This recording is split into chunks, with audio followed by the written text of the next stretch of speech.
Welcome basic to advance mobile repairing course. Hello guys, आज हम देखने वाले कि यूएफआई बॉक्स को आप किस तरीके से यूज़ करेंगे, कौन कौन से आपको सेटअप मिलने वाला है उसके अंदर। तो जब आप एक यूएफआई बॉक्स का सेटअप करेंगे तो बॉक्स के अंदर आपको यूज़ के लिए 3 मॉड्यूल मिलने वाले हैं, जिसमें से फर्स्ट है हमारा UFI MMC tool box, second है हमारा यूएफआई एंड्रॉइड टूल बॉक्स और थर्ड है हमारा यूएफआई यूएफएस टूल बॉक्स। अब आपको एक एमएमसी को आइडेंटिफाई करना पता है, यानी कि आप एमएमसी की पहचान कर सकते हैं कि वो बीजीए 221 है, 251 है या फिर पर्टिकुलर कौन सी ब्रांड की है। जिसमें से आपके सैमसंग हो सकती है एमएमसी, आपकी एसके हाइनिक्स कंपनी की हो सकती है, आपकी सैंडिस्क कंपनी की हो सकती है और आपके माइक्रोन कंपनी की हो सकती है। तो अब हम देखेंगे कि उस एमएमसी को एक यूएफआई बॉक्स के अंदर किस किस वे में उसको कनेक्ट कर सकते हैं यहाँ पे। तो फर्स्ट ऑफ हम देखेंगे यूएफआई एमएमसी टूल बॉक्स। देखिए, एमएमसी का मतलब है हमको एक एमएमसी को उस टूल बॉक्स के अंदर कनेक्ट करना है। तो यूएफआई एमएमसी टूल बॉक्स के अंदर हमको 2 मेथड मिलने वाले हैं कनेक्टिविटी के लिए। फर्स्ट है हमारा ई सॉकेट और सेकंड है हमारा आईएसपी पिन आउट। अगर आप किसी एमएमसी को रिमूव करके, यहाँ पे मैं आपको एक बॉक्स शो करने वाला हूँ, देख सकते हैं मेरे पास में एक यूएफआई बॉक्स है जिसके नीचे यहाँ पे मेरा ई सॉकेट है। अगर आप एक एमएमसी को रिमूव करते हैं और रिमूव करने के बाद आप ई सॉकेट के अंदर एमएमसी को इंसर्ट करके इस यूएफआई बॉक्स से कनेक्ट करके भी आइडेंटिफाई कर सकते हैं। सेकंड, अगर आपने किसी मोबाइल का एमएमसी आपको रिमूव नहीं करना है, ठीक है, और आपको उस एमएमसी को आइडेंटिफाई भी करना है, तो आप आईएसपी पिन आउट के जरिए भी उसको कनेक्ट कर सकते हैं। अब आईएसपी पिन आउट में आपको 6 लाइनें देखने को मिलेगी, जिसमें से क्लॉक, कमांड, डाटा, ग्राउंड, आपका वीसीसी और वीसीसी क्यू, जिसमें से हम 4 लाइनें कनेक्ट करने वाले हैं। क्लॉक, कमांड, डाटा और ग्राउंड और वीसीसी क्यू को हम यहाँ पे यूएसबी से देने वाले हैं, ठीक है। अब हमने यहाँ पे एक एमएमसी को लिया है जो हमारे बीजीए 254 है, जिसको हम ई सॉकेट से कनेक्ट करके यूएफआई बॉक्स से प्लग इन होके यहाँ पे आइडेंटिफाई करने वाले हैं। तो ई सॉकेट के अंदर मैं बीजीए 254 को इंसर्ट करता हूँ और उसके पावर केबल से यूएफआई बॉक्स को कनेक्ट करके यहाँ पे यूएफआई एमएमसी टूल बॉक्स के सेटअप को ओपन करूँगा।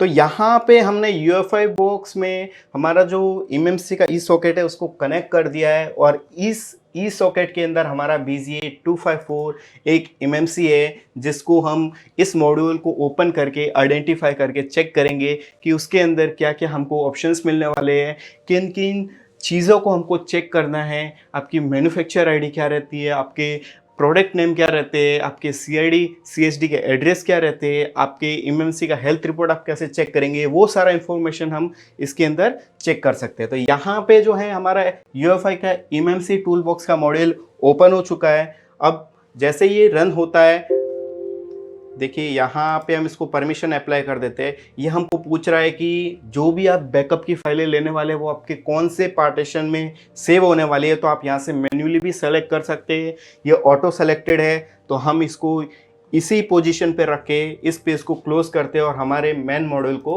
ओपन करते हैं। तो यूएफआई एमएमसी टूल बॉक्स का इंटरफेस आपके सामने इस तरीके से शो होगा। अब आपने इसका सॉफ्टवेयर रन कर दिया है, ठीक है। अब यहाँ पे एमएमसी कनेक्टेड है। जब तक आप एक एमएमसी को आइडेंटिफाई नहीं करोगे, फर्स्ट ऑफ आप आइडेंटिफाई पे क्लिक नहीं करोगे, तब तक आप उस एमएमसी के अंदर किसी भी तरह का काम या उसका इंफॉर्मेशन नहीं देख सकते, ठीक है। अब यहाँ पे आप 2 तरीके से देखिए, फर्स्ट आइडेंटिफाई, यानी जब ई सॉकेट के अंदर कनेक्ट है तो आप आइडेंटिफाई पे क्लिक करेंगे तो यहाँ पे आपको सारा इन्फॉर्मेशन शो हो जाएगा। हमने आइडेंटिफाई पे क्लिक किया और हमको यहाँ पे एक एमएमसी का सारा इन्फॉर्मेशन शो हो गया। अब इस इंफॉर्मेशन के अंदर आपको क्या क्या चीज़ों को नोट करना है। फर्स्ट है हमारा कनेक्टिविटी 1 बिट, यानी डाटा की 1 लाइन के साथ हमको यहाँ पे कनेक्टिविटी मिली है। अगर यहाँ पे 8 बिट मिलता है, यानी डाटा की 8 लाइनों के साथ में हमको कनेक्टिविटी मिलती, ठीक है। सेकेंड है हमारी मैन्युफैक्चर आईडी, यहाँ पे 0x15 और पीछे लिखा है सैमसंग, यानी सैमसंग कंपनी की हमारी एमएमसी है जिसकी ये मैन्युफैक्चर आईडी है। यहाँ पे अगर ये ब्लैंक मिलता है, मतलब इस कंडीशन में आपको एमएमसी चेंज करना पड़ेगा। यहाँ पे आप देख सकते हैं प्रोडक्ट नेम के अंदर इसमें लिखा है DP6DAB। ये प्रोडक्ट नेम अगर यहाँ पे भी इरेज होगा या फिर यहाँ पे आपको शो नहीं होता है, उस कंडीशन में भी आपको एमएमसी चेंज करना पड़ेगा, यानी कि आपका एमएमसी खराब है। यहाँ पे आपको मैन्युफैक्चर डेट देखने को मिल रहा है, नवंबर 2021 मैन्युफैक्चरिंग डेट है इस एमएमसी का। यहाँ पे सीआईडी और सीएचडी का एड्रेस आपको देखने को मिलेगा। अगर यहाँ पे CID और CSD का एड्रेस इरेज रहेगा तो उस कंडीशन में भी आपको MMC चेंज ही करनी है। बूट 1 और बूट 2 के पार्टीशन मिलेंगे। RPMB यहाँ पे 16 MB का है, जिसका काउंटर नंबर यहाँ पे दिया गया। अब RPMB क्या होती है, आपने देखा रहेगा कि MMC चेंज करने के लिए कंफर्टेबल MMC को फाइंड आउट करना पड़ता है। अब RPMB की यहाँ पे बात करूँ तो एक CPU और एक MMC के बीच में जो हार्डवेयर आईडी का लॉक लगा रहता है, कम्युनिकेशन के बीच में एक हार्डवेयर आईडी का मैचिंग लॉक लगा रहता है, उसको हम RPMB बोलेंगे। यानी कि उसी CPU के लिए जो उसके पास में RPMB, सेम RPMB के जो MMC है, आप उसी को प्रोग्राम करके लगा सकते हैं। अगर उसकी जगह पे किसी भी दूसरी MMC को उठा के उसकी जगह पे लगाओगे RPMB वाली को, तो आपका डिवाइस ऑन नहीं होगा। फिर वो प्रोसेस रहेगा आपका फर्स्ट ऑफ RPMB क्लीन करना, क्लीन करके उसको प्रोग्राम करके फिर कंफर्टेबल फाइंड आउट करके उसके अंदर इंस्टॉल करना। ठीक है, तो वो भी प्रोसेस हम देखेंगे। फर्स्ट है हमारा लॉजिक कि RPMB क्या होता है। तो RPMB एक हार्डवेयर आईडी का लॉक रहता है। यहाँ पे यूज़र एरिया आपको शो करेगा, यानी कि आपके हार्ड डिस्क, आपकी MMC का स्टोरेज कितना है। तो यहाँ पे 64 GB का हमको यहाँ पे स्टोरेज मिलने वाला है। जैसे आपका 16 GB रहेगा, 32 GB रहेगा, 128 GB रहेगा, जैसे आप आइडेंटिफाई करोगे तो आपको स्टोरेज भी यहाँ पे शो हो जाएगा। ठीक है, तो यहाँ पे हमको ये चीज़ें का इन्फॉर्मेशन देखने को मिलेगा। अब IC का नंबर भी आपको यहाँ पे देखने को मिलेगा। सैमसंग कंपनी का हमारा जो MMC है BZA221 है, यहाँ पे 64 GB का है। और यहाँ पे KMDP 6001DA B425 करके MMC का नंबर है।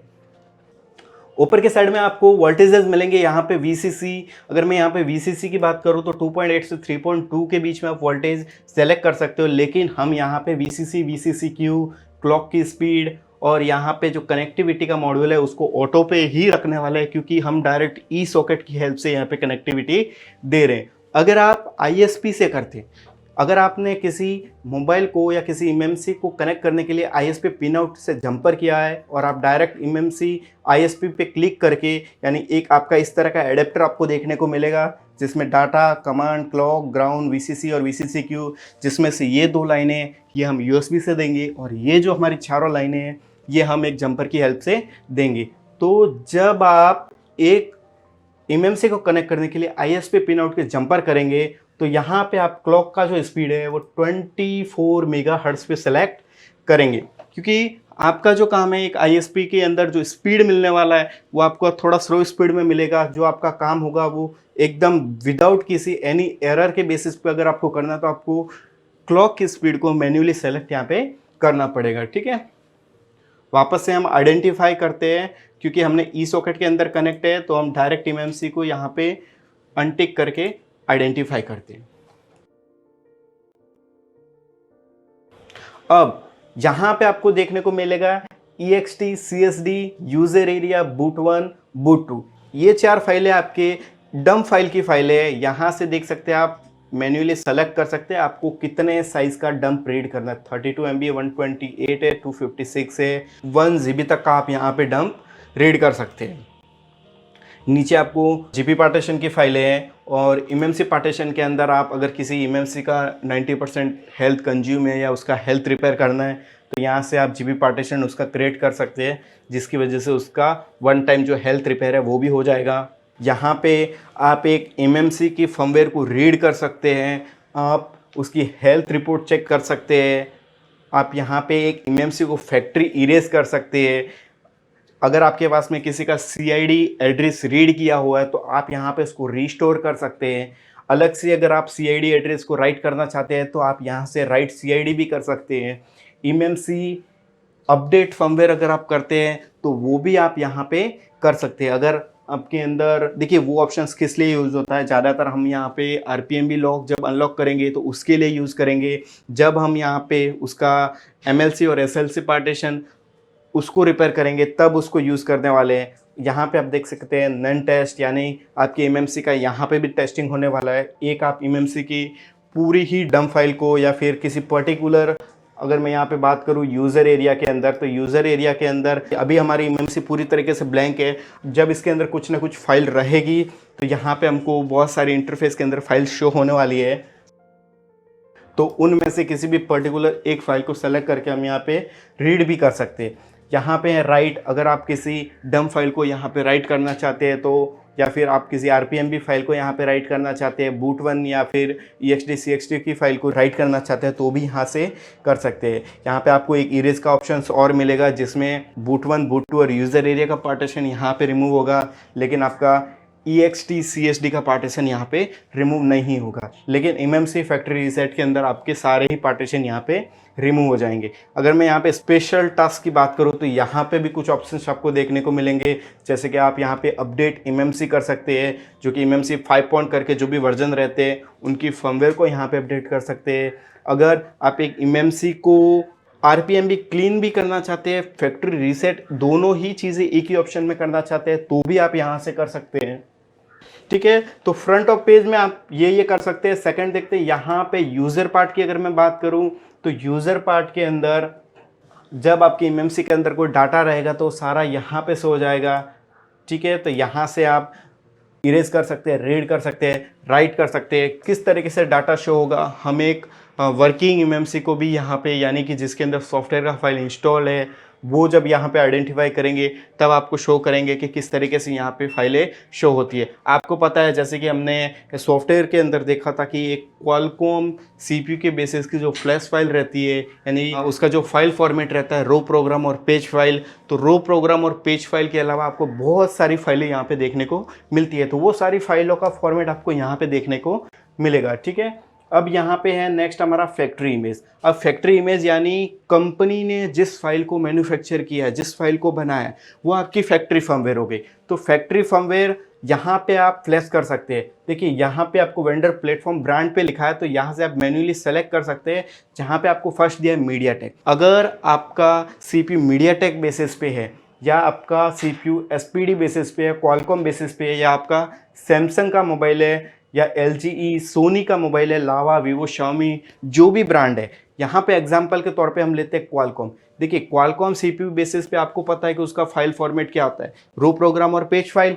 ठीक है, अब हम यहाँ पे टूल यूज़ करें UFI, तो आपको कुछ नहीं करना है, फाइल डाउनलोड करनी है गूगल क्रोम से, जो उसकी फैक्ट्री फर्मवेयर है उसको डाउनलोड करना है। रो प्रोग्राम में रो प्रोग्राम को सेलेक्ट और पेज के अंदर पेज फाइल को जैसे सेलेक्ट करोगे बाकी की सारी फाइलें यहाँ पे लोड हो जाएगी। इजीली आपके UFI बॉक्स में जो ई सॉकेट को यहाँ पे कनेक्ट करना है और यहाँ से आप नॉर्मली राइट कर सकते हैं। अगर मैं यहाँ पे MTK की बात करूँ तो MTK को सेलेक्ट करोगे तो आपको पता है उसका file format scatter file format होता है, तो स्कैटर फाइल को यहाँ पे लोड करना है। जैसे लोड करोगे यहाँ पे सारी फाइलें आपकी आ जाएगी और नॉर्मली आप उसको यहाँ से राइट कर सकते हैं।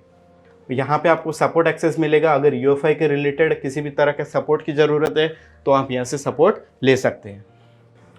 यहाँ पे आपको देख सकते हैं सॉफ्टवेयर के रिलेटेड और MMC के रिलेटेड किसी भी तरह का सपोर्ट की ज़रूरत है तो वो भी आप यहाँ से ले सकते हैं। यहाँ पे आपको UFI बॉक्स के जितने भी वर्जन्स है वो आपको सारे देखने को मिल जाएंगे। पर्टिकुलर आप किसी वर्जन के बेसिस पे काम कर सकते हैं। अगर MMC की यहाँ पे बात करूँ तो MMC के अंदर आपको बहुत सारी ब्रांड मिल जाएगी, किसी भी ब्रांड के बेसिस पे आप यहाँ पे सपोर्ट एक्सेस के अंदर काम कर सकते हैं। यहाँ पे एक एग्जाम्पल के तौर पर Xiaomi का पेज ओपन करते हैं। Xiaomi के अंदर आपको यहाँ पे कुछ फाइलें देखने को मिलेंगी, उन फाइलों को आप यहाँ से डाउनलोड करके यूज़ कर सकते हैं। अब उसका सेकंड मॉड्यूल यहाँ पे ओपन करते हैं UFI एंड्रॉइड टूल बॉक्स। सबसे ज़्यादा ये दो ही टूल किट आपको यूज़ होने वाले हैं, MMC और एंड्रॉइड। अगर आपके पास में एक UFS चिप प्रोग्राम के लिए आती है तो आप एक UFS टूल बॉक्स को भी यहाँ पे कर सकते हैं। उसके लिए आपको ई सॉकेट अलग से बाय करना पड़ेगा। ठीक है, क्योंकि आपके UFS चिप होगी वो आपके UFS जो MMC टूल बॉक्स रहेगा, जो आपका ई सॉकेट रहेगा, उसके अंदर ही कनेक्ट होगी। तो यहाँ पे ओके करते हैं और एंड्रॉइड टूल बॉक्स के अंदर देखिए first of front of page पे यही पूछ रहा है कि जब आप बैकअप लेंगे तो आपका फाइल कहाँ पे सेव होगा।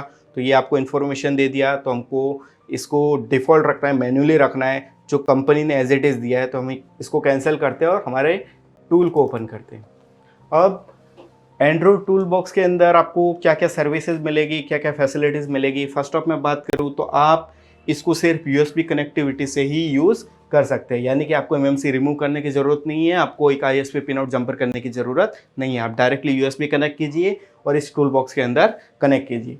अब यहाँ पे फर्स्ट ऑफ फ्लैश का मतलब अगर आपका मोबाइल किसी लोगो कंडीशन में या डेड कंडीशन में है या फिर सॉफ्टवेयर के रिलेटेड कुछ इश्यूज़ है उसमें, तो आप यहाँ से फ्लैशिंग का प्रोसेस कर सकते हैं, यानी फाइल को वहाँ पे सिक्योरिटी रीड एंड राइट का प्रोसेस कर सकते हैं, QCN रीड एंड राइट का प्रोसेस कर सकते हैं।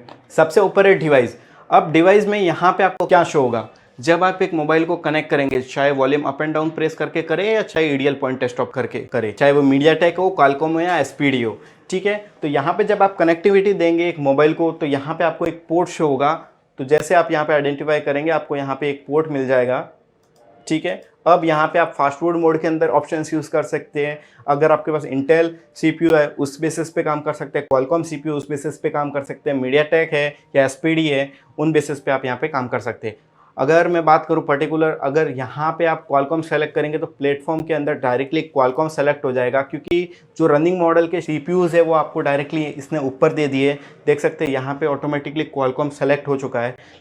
अगर आप मैन्युअली सेलेक्ट करना चाहते हैं प्लेटफॉर्म के अंदर, तो यहाँ पे आप ऑप्शन ओपन करेंगे तो आपको अलग अलग सीपीयूज़ देखने को मिलेंगे, जिसमें आपका इंटेल है, जिसमें आपका क्वालकॉम है, मीडियाटेक है, एसपीडी है, जाइनोस है, या फिर आपका ब्रॉडकॉम है, मार्वेल है, हाईसिलिकॉन है, या फिर एनवीडिया करके है, ठीक है। तो यहाँ पे इनमें से आप कोई भी एक सीपीयू सेलेक्ट कर सकते हैं। एग्जांपल के तौर पे हम यहाँ पे एक क्वालकॉम का सीपीयू सेलेक्ट करते हैं। अब हमारे पास में जैसे एग्जांपल के तौर पे मोबाइल है रेडमी का नोट 5 प्रो, यानी शाओमी का नोट 5 प्रो। हम यहाँ पे ब्रांड सेलेक्ट करेंगे तो हमारे पास में कौन सी ब्रांड का मोबाइल है, तो यहाँ पे आपको सारी ब्रांड शो हो जाएगी। जैसे कि यहाँ पे हमारे पास में एग्जांपल के तौर पे कोई भी दूसरा मॉडल ले लेते हैं, यहाँ पे ओप्पो का। अब क्वालकॉम सीपीयू के अंदर ओप्पो के जितने भी डिवाइसेस बने हैं वो सारे यहाँ पे मॉडल में शो हो जाएंगे। तो देख सकते हैं यहाँ पे ये जो मॉडल आपको दिख रहे हैं उनके अंदर आपको क्वालकॉम सीपीयू ही मिलेगा। तो यहाँ पे हम लेते हैं ओप्पो A3s, जिसमें आपको CPH 1803 का मॉडल है। अब यहाँ पे आप फाइल सेलेक्ट कर सकते हैं और यहाँ पे भी आप देख सकते हैं, अगर किसी मोबाइल को डिवाइस को फ्लैश करना रहे तो आप उसके फायरऑस की फाइल यहाँ पे लोड कर सकते हैं। रो प्रोग्राम और पेज लेवल की फाइलें आप यहाँ पे लोड कर सकते हैं। देखिए रो प्रोग्राम और पेज फाइल, ये जो फाइल फॉर्मेट है हमारे क्वालकॉम सीपीयू का। अगर आप यहाँ पे मीडियाटेक सेलेक्ट करेंगे तो मीडियाटेक के यहाँ पे सारे आपको मॉडल शो होने लग जाएंगे। यहाँ पे अपन ब्रांड चेंज कर लेते हैं, माइक्रोमैक्स कर लेते हैं, तो यहाँ पे आपको माइक्रोमैक्स के मॉडल्स शो हो जाएंगे। जैसे कि कुछ भी XYZ यहाँ पे मॉडल सेलेक्ट किया तो यहाँ से भी आप मैन्युअली उसका फाइल सेलेक्ट करके यहाँ से फ्लैश कर सकते हैं। अगर मैं यहाँ पे सर्विस की बात करूँ तो सर्विस के अंदर यहाँ पे आपको फर्स्ट ऑफ वार्निंग दिया गया है कि जो आपका IME नंबर है वो चेंज करना इनलीगल है, ठीक है। तो अगर आपके पास में एक जेन्युइन आपका सीरियल नंबर है, आपका IME नंबर है, तो वो आप यहाँ पे राइट करें, वरना आप किसी भी दूसरे IME को यहाँ पे राइट ना करें, ठीक है। तो यहाँ पे इसको ओके परमिशन करते हैं और आपको सारी इन्फॉर्मेशन शो हो जाएगी। आप उसका यहाँ से सीरियल नंबर, आप उसका ब्लूटूथ एड्रेस, वाईफाई का मैक एड्रेस, यहाँ पे IME 1 और IME 2, या फिर आप MEID का जो आपका एड्रेस रहता है वो यहाँ पे राइट कर सकते हैं। अगर नीचे के साइड में आपको दिखाओ तो यहाँ पे रीड एंड राइट दोनों ही प्रोसेस कर सकते हैं। यहाँ पे आप QCN फाइल को भी रीड एंड राइट का प्रोसेस कर सकते हैं।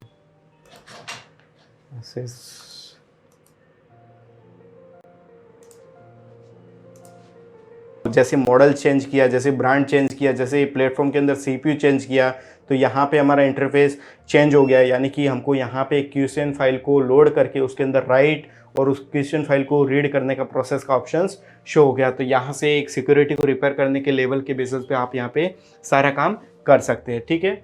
और ADB मोड में भी आप यहाँ पे कुछ फंक्शंस यूज़ कर सकते हैं। और सपोर्ट एक्सेस के अंदर UEFI के रिलेटेड जो भी आपको सपोर्ट मिलने वाले हैं, जो भी फाइल का सपोर्ट मिलने वाला है, वो सारी चीज़ें आप यहाँ पे मिल जाएगी, ठीक है।